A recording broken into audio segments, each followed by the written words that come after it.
Boa noite, igreja. Paz seja convosco. Quem trouxe Bíblia aí? Abra ela no primeiro livro, no segundo livro dos Reis. Está lá no Velho Testamento.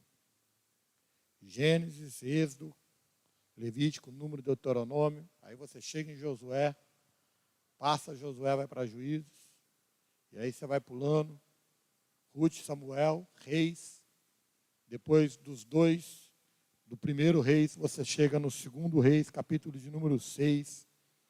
É uma passagem bastante conhecida da gente.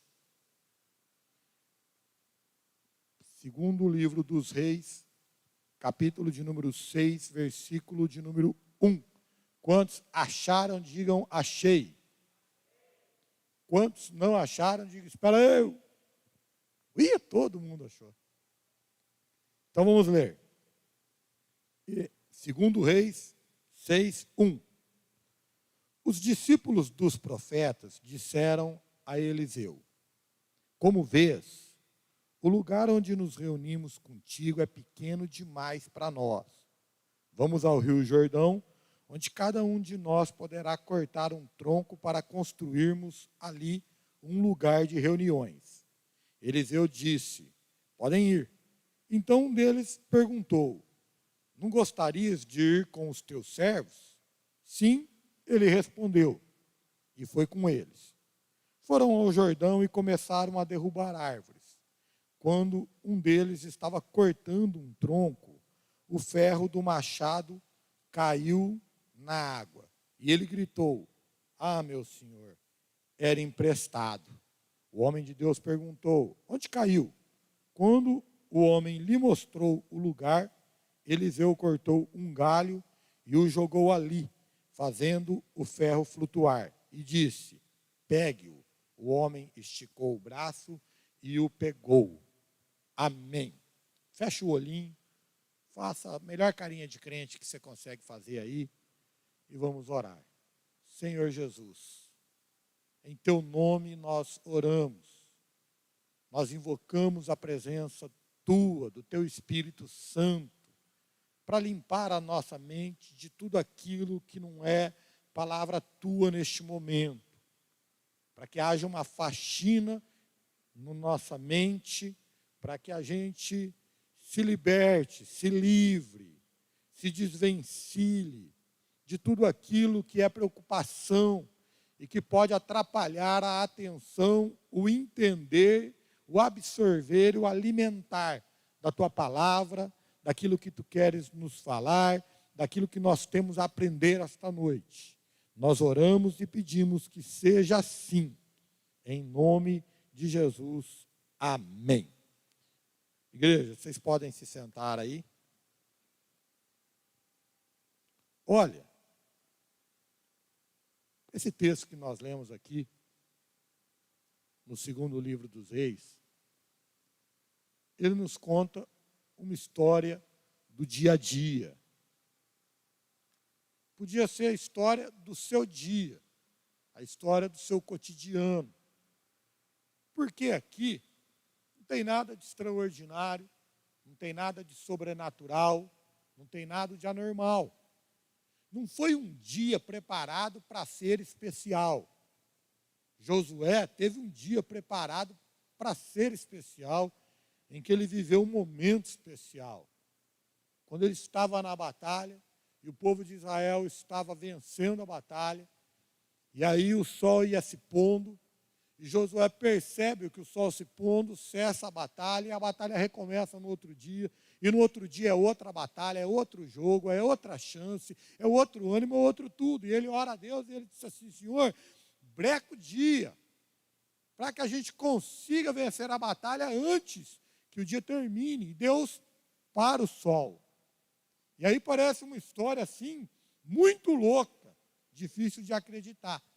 Até que a NASA, fazendo as suas contas, descobriu que na história do universo está faltando aí exatamente as horas às quais a Bíblia diz que o sol parou para que Josué pudesse vencer aquela batalha. Isso é a NASA que está dizendo, não é só a Bíblia. Gente, esse dia aqui não era um dia assim.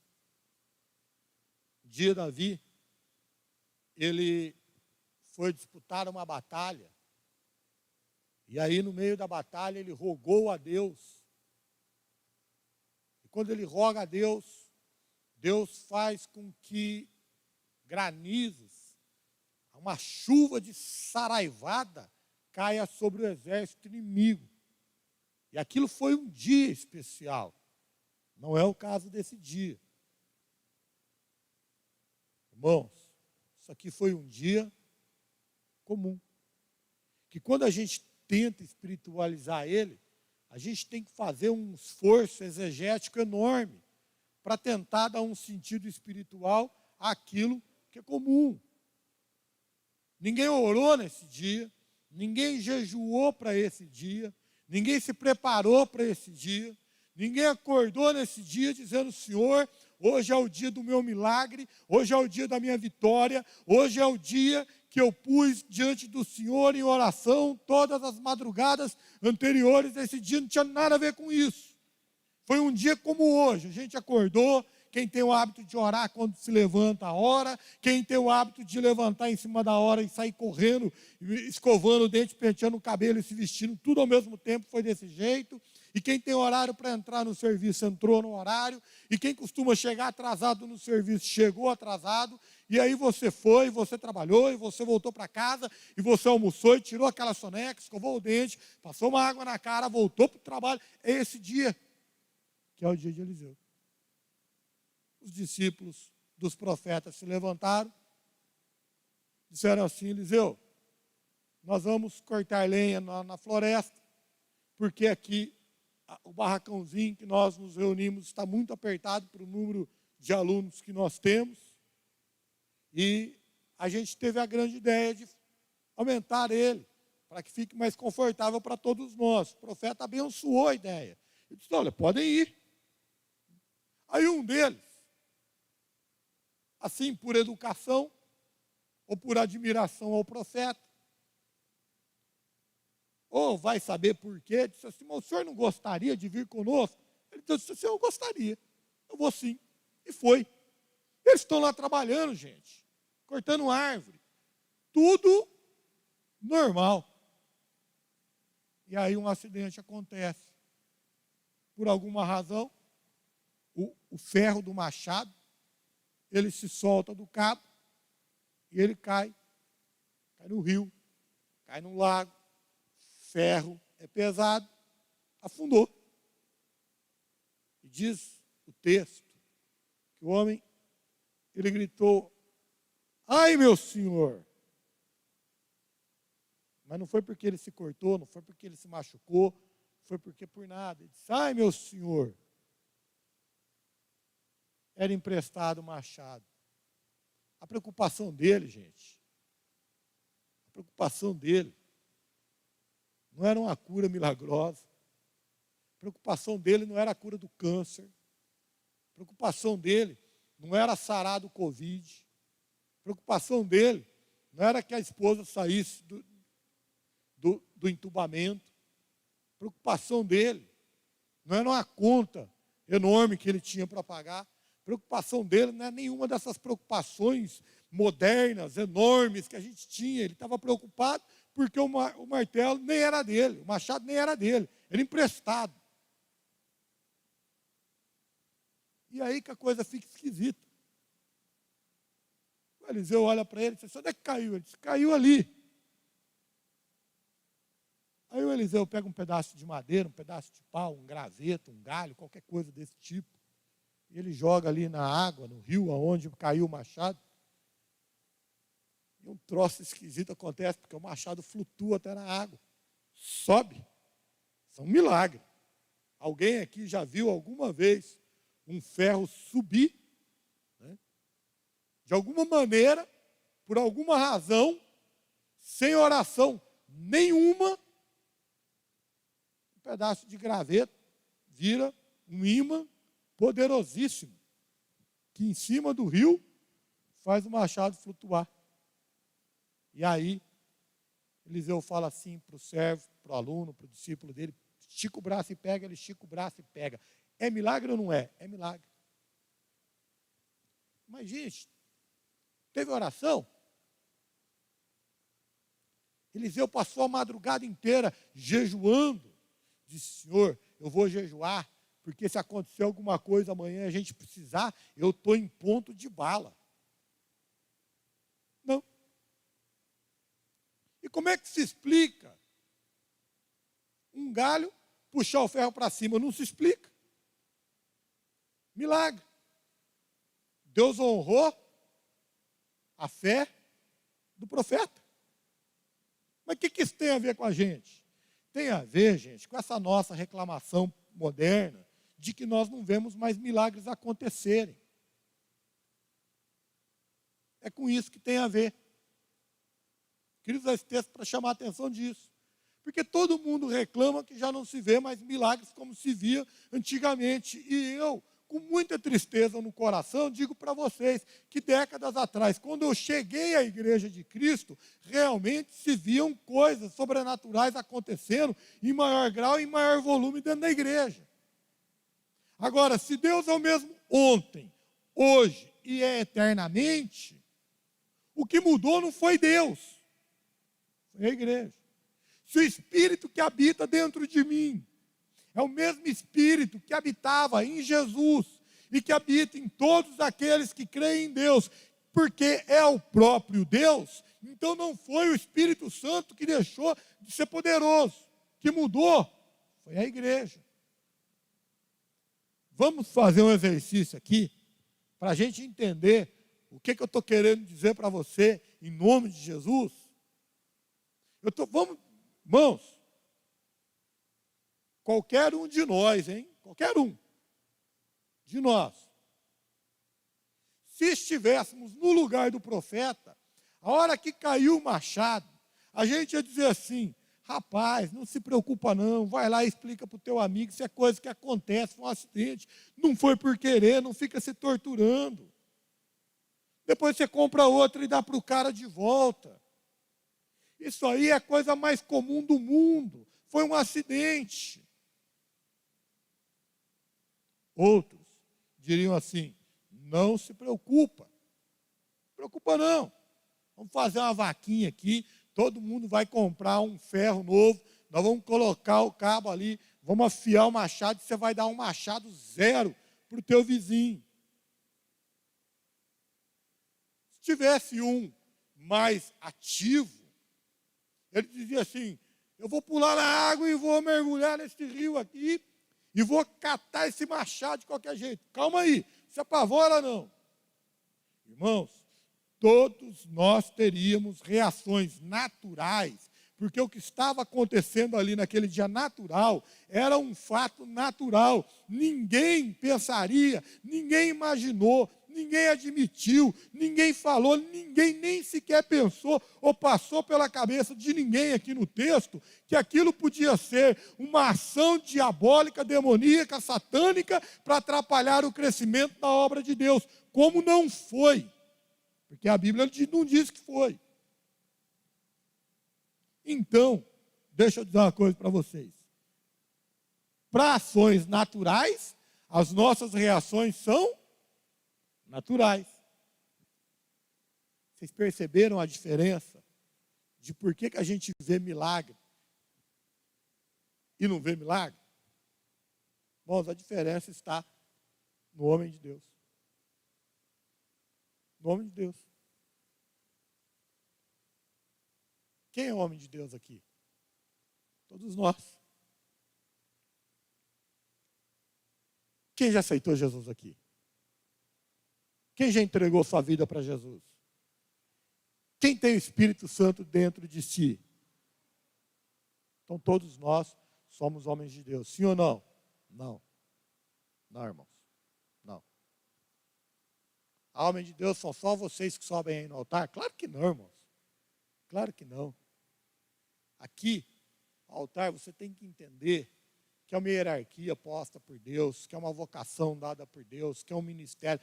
Para Deus não existe ninguém especial. Todos são filhos, todos são pecadores, todos foram perdoados, todos são templos do seu Espírito Santo. Agora, há ministérios que são especiais, há visões que são dadas que são especiais, há unção que Deus unge a alguns que são especiais, há alguns dons diferentes Deus dá a um e não dá a outros. Isso é outra coisa. Mas por que é que nós não somos homens de Deus? Porque nós escolhemos não ser homem de Deus. Gente de Deus. Não vamos falar homem de Deus, que aí vocês já entendem profeta, essa coisa toda. Nós escolhemos sermos pessoas comuns, ao invés de sermos pessoas especiais de Deus. Como assim, Gui? Irmãos, pela reação nossa. Olha, quando nós estamos vivendo coisas comuns e acontecem coisas comuns, nós nos esquecemos que somos filhos de Deus, cheios do Espírito Santo, não fazemos uso da fé e resolvemos tudo de maneira natural. Você fez uma besteira, você está apertado financeiramente, você fez uma besteira, você falou mais do que devia, você fez uma besteira, você reagiu mal a alguma ação, você fez alguma coisa e você entende que isso tudo é algo natural, é do dia a dia, do trabalho. Então o que você faz? Você tenta resolver tudo com a tua inteligência, com a tua capacidade, com a tua eloquência, com a força do teu braço. E aí as coisas, elas vão se complicando, porque naturalmente as coisas são complicadas. Quando nós temos um Deus ao qual nós podemos recorrer. Irmãos, que a Bíblia está mostrando aqui, que Deus quer fazer grandes milagres. Deus quer chacoalhar esse templo e estourar esses vidros aqui para quebrar as cadeias, como Ele fez com os apóstolos em no livro de Atos dos Apóstolos. Deus quer, gente, Deus quer que chova bênçãos, que no meio... Irmãos, vocês acham que Deus não quer e eu quero também, mas tem alguma coisa porque não está acontecendo, que no meio da minha mensagem, ela seja tão atrapalhada, tão esquisita como a de Pedro, que Deus mande o Espírito dele, interrompa a mensagem do pregador e enche todo mundo do Espírito Santo, como na casa de Cornélio. Deus quer fazer as coisas grandes, mas Deus quer fazer também as pequenas coisas, porque um pai, ele se sente pai quando ele ajuda o filho numa hora muito difícil, mas ele se sente pai também quando ele chega com só um chocolate, um chiclete ou uma bala e dá para um filho, porque pai é assim. Irmãos, quem é pai aqui sabe disso. Você se sente um bom pai, você se sente orgulhoso de ser pai, quando um filho chega e diz: pai, estou com um problemaço, estou numa enrascada, agora eu não tenho mais para onde correr, então eu vim pedir ajuda para o Senhor. E você se sente pai, mas você se sente também tão pai ou até mais pai quando o teu filho não chega a você por causa de uma grande enrascada, ele chega para você por causa de uma coisa muito pequenininha que ele poderia resolver sozinho muito bem, que ele poderia resolver só com a capacidade dele tranquilamente, mas ele diz assim, mesmo assim ele diz: pai, eu estou contando, eu estou pedindo porque eu quero a ajuda, o auxílio do Senhor, porque eu quero que o Senhor esteja do meu lado, porque eu quero a tua opinião nesse negócio. Irmãos, o que eu estou tentando mostrar para vocês aqui, é que aqui nesse texto, era um dia normal, aconteceu uma coisa normal, estava tudo normal, era para ser normal. Se fôssemos nós teríamos mergulhado no rio, retirado o machado, entregado para o cara devolvido, contado a história e pronto. Se fôssemos nós teríamos: não, ninguém vai arriscar no rio não, muito lamoso, às vezes pode se afogar, vamos fazer uma vaquinha aqui. Talvez você levantaria alguém mais abastado e diria assim: olha, eu vou te dar o dinheiro do machado, vou dar um para você que não tinha e vou dar um para o seu amigo que te emprestou. E nós resolveríamos e nós viveríamos a nossa vida normal e amanhã nós não teríamos nada para contar. Mas como era um homem de Deus que estava aqui, como era um profeta que estava aqui, ele fez uma coisa maluca, louca e lógica, e hoje nós estamos falando a respeito do que ele fez. Ele usou a fé em Deus num dia normal, para uma situação normal, e hoje nós estamos ensinando a igreja Porque um homem de Deus, ao invés de fazer aquilo que um homem natural faz, ele faz aquilo que um homem espiritual faz, porque quem é natural entende da natureza, quem é carnal entende da carne, mas quem é espiritual vive pelo Espírito.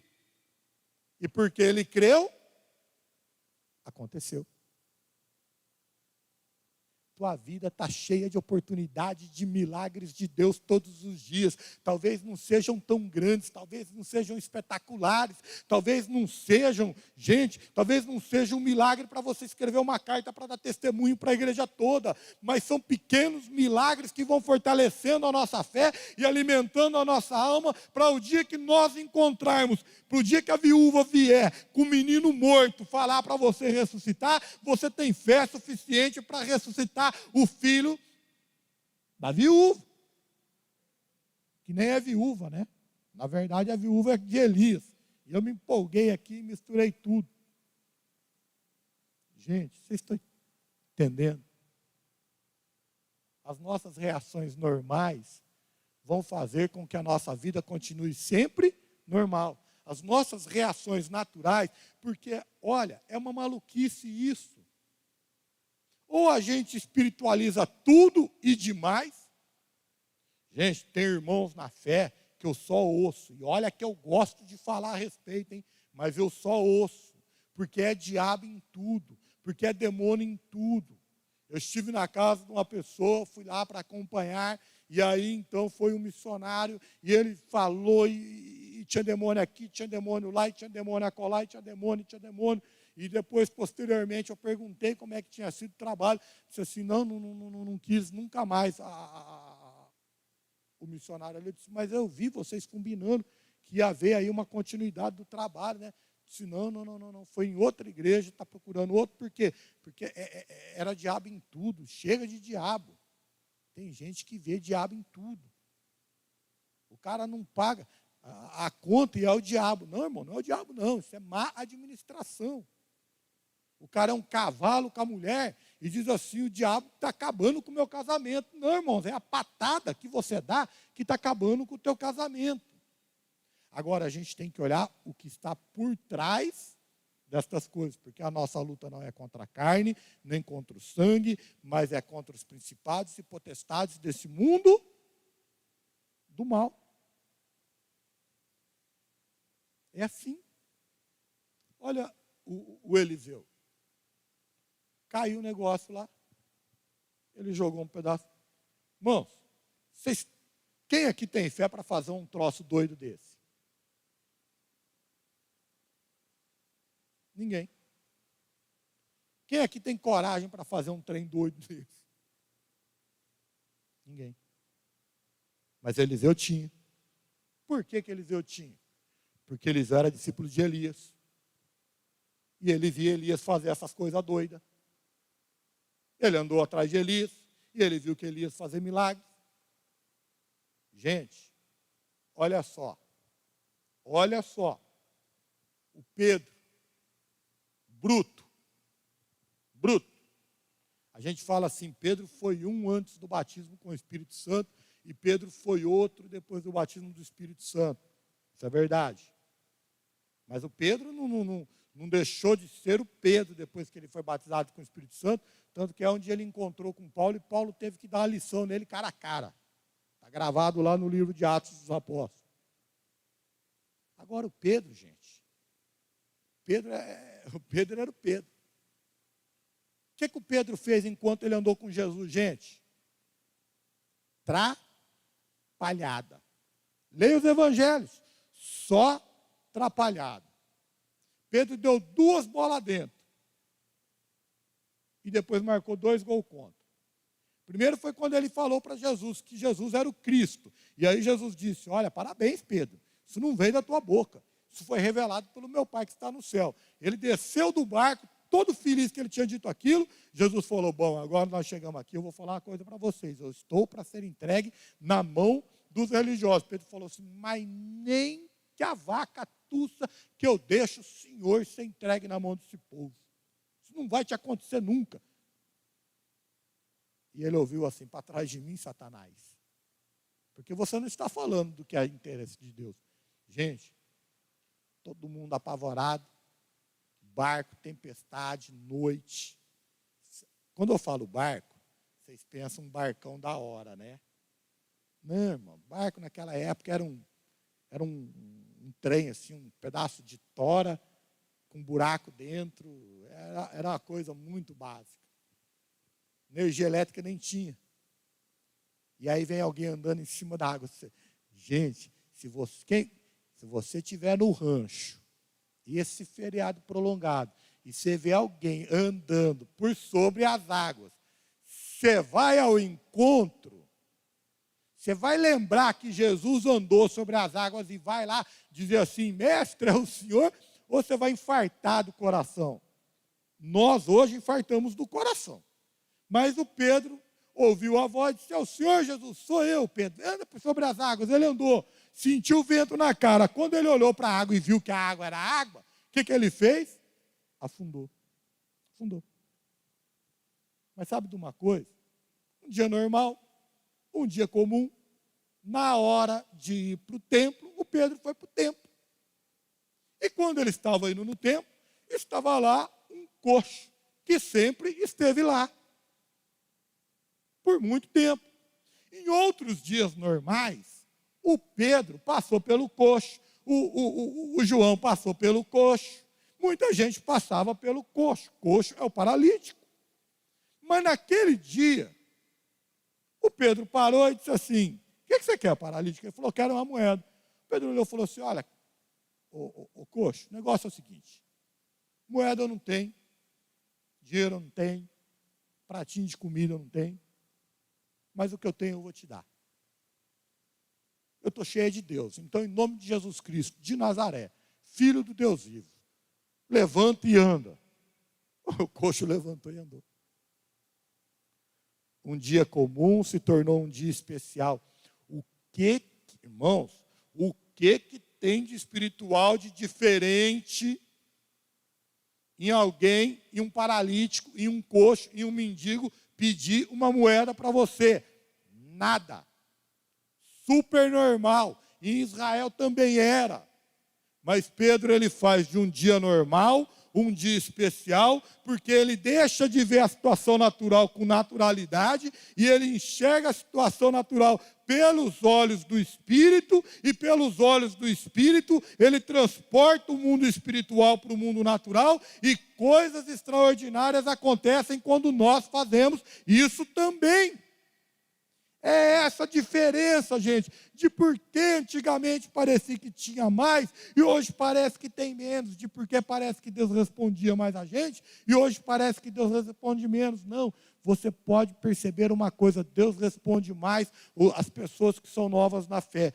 Na grande maioria, não é regra, mas é generalizando, Deus responde mais às pessoas que são novas na fé, porque elas chegam, elas recebem Deus, elas recebem a palavra, elas recebem a Cristo, aquilo entra com energia, aquilo elas recebem com alegria, e elas não entendem de evangelho, de Bíblia, elas não entendem de teologia, elas só entendem que Deus é Pai e quer o bem para elas. Então, quando elas estão numa situação delicada, elas não querem saber se a culpa é delas, se a culpa é do mundo, se a culpa é da circunstância, se a culpa é do vizinho ou de quem quer que seja. A única coisa que ela sabe é que Deus é Pai e está pronto para ajudar elas e tem poder para ajudar elas, então elas crê. E como a gente crê, as coisas nos acontecem, disse Jesus. Então elas recebem a bênção. Aí nós estamos velhos, aprendemos que às vezes não é o diabo, que às vezes é o mundo, que às vezes é natural, que às vezes é isso, que às vezes é aquilo. E nós estudamos a teologia e a gente sabe que a culpa agora é nossa, porque não é o diabo, mas fui eu que fiz. E aí a gente coloca um monte de empecilho, porque a gente julga a Deus pelo que nós somos, e aí a gente duvida. Duvidou? Não aconteceu. Gente, pode ver que todo novo convertido que sobe no altar, uns par de meses, dependendo da frequência com a qual ele prega, as mensagens dele são de exortação. Pode ver. Todos eles. E aí você fala assim, mas Deus só me dá mensagem de exortação. Não, irmãos. É que a gente está tão cheio, a gente parece que a gente quer consertar o mundo quando a gente se converte. Às vezes Deus quer te dar uma mensagem de avivamento, mas a gente só tem conserto na cabeça e na mente. Mas quando a gente se abre, esquece do que nós somos, então Deus começa a agir. Aprenda isso. Se você não entendeu nada do que eu falei, grave isso na sua cabeça. Quanto menos de nós em nós mesmos, mais de Deus em nós. Quanto mais de Deus em nós, então melhor será a nossa vida. É assim que funciona. Ai, senhor, o machado era emprestado. Ah, tudo bem, isso acontece. É coisa da vida, é natural. É mesmo, meu irmão, ninguém está falando que não é. Mas a gente pode fazer dos dias normais um dia especial. Como? Usando a fé que Deus nos deu para usar e o poder que nós temos nele, em nome de Jesus, para abençoar a vida de outras pessoas. Estão entendendo? O cara chegou em você desesperado e conta a história. Você fala assim, rapaz, mas você tem culpa da tua esposa ter ido embora. Esquece a culpa, irmão. Ora a Deus e diga assim, Senhor, conserta o trem dessa vida aqui, depois a gente conserta. Primeiro conserta a vida do peão, depois a gente conserta a vida do cara. Através da palavra. Sabe o que acontece? Quando a gente trata um dia natural, reage a ele de forma natural, aquele dia passa e é esquecido. Quando a gente, com os olhos espirituais, reage espiritualmente a um dia natural, aquele dia vai ficar gravado para sempre na cabeça da gente e daquele que foi abençoado pela nossa fé. Ah, é uma reação natural. Beleza, passou. Muito obrigado. Outro dia eu fui lá, eu ouvi o rapaz pregar lá. Bacana. Amanhã ninguém mais lembrou do que foi dito. Mas quando as pessoas ou as situações naturais, elas nos acontecem, e nós reagimos de forma espiritual, e o milagre acontece, aquilo fica gravado na mente da gente, e daquele que recebeu a bênção, e daqueles que participaram da bênção, até o dia que a gente morrer, a gente vai contar essa história. E é capaz de, no ofício fúnebre, a gente contar a história do que nos aconteceu, e que nós estávamos ali quando aconteceu com o fulano. Por quê? Reações espirituais em dias naturais faz com que dias naturais se tornem dias especiais. Glorifiquem ao nome do nosso Pai que está no céu, alimenta a nossa fé e tem palavra de Deus para ser contada para gerações posteriores. Eliseu viu Elias fazendo milagre, fazia milagre. Pedro viu Jesus fazendo milagre, fazia milagre. Paulo viu que os apóstolos faziam milagre, fazia milagre. Timóteo viu que Paulo fazia milagre, eles faziam milagre. Um dia a gente focou em outra coisa que não era milagre, e aí ninguém mais viu milagre, e agora ninguém mais tem fé para ordenar um milagre. Porque nos tornamos cristãos naturais. E as coisas, no fim das contas, acontecem mais aos novos convertidos. Por quê? Porque eles não entendem nada disso. O que eles entendem é fé. E quem tem fé, Deus honra, abençoa e faz andar para frente e para cima. Amém? Vamos ficar de pé. Vamos orar. Pastor Aparecido, pode subir aqui. Feche o seu olhinho. Senhor Jesus, nos ensina, Pai, a vivermos assim, de maneira espiritual, Senhor. Tua palavra nos diz que o justo viverá pela fé. E a gente, na correria do dia a dia, vive uma vida natural, reage a essa vida naturalmente, como se a gente pudesse apartar o espiritual de nós. E aí a gente fica tentando achar as soluções de todas as formas, correndo para todos os cantos, para consertar coisas que nós fizemos, erros que nós cometemos, problemas que nós criamos, quando na verdade, apesar de toda a culpa que nós temos, ou de toda circunstancial que seja o nosso problema, tu estás aí prontinho para nos ajudar a resolver. E aí a gente fica perguntando, onde é que está Deus quando o problema grande chega?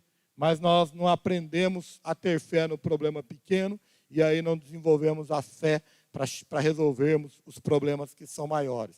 Por isso, Senhor, como o Senhor deu aquela unção a Davi, que primeiro matou um urso, depois matou um leão e depois matou o gigante, que o Senhor dê essa escalada de fé para que nós possamos reagir às coisas circunstanciais, naturais, pequenas, simples, também com fé, para que quando nós enfrentemos um problema grande, nós possamos ter fé suficiente para vencê-lo em nome de Jesus. Senhor, nos ensina a agir com fé, a ter o Senhor acima de tudo e de todas as coisas, para que pessoas que nos procurem, esperando alguma coisa natural, como aquele coxo na porta do templo, esperava apenas uma moeda, uma esmola de Pedro, ele receba muito mais do que aquilo, do que é natural, ele receba uma resposta espiritual, e um milagre aconteça, e o seu nome seja glorificado por esse milagre. Nos ensine a ser igreja dessa forma, em nome de Jesus. Amém. Amém e amém. Gente, vamos receber o pastor aplaudindo a Deus.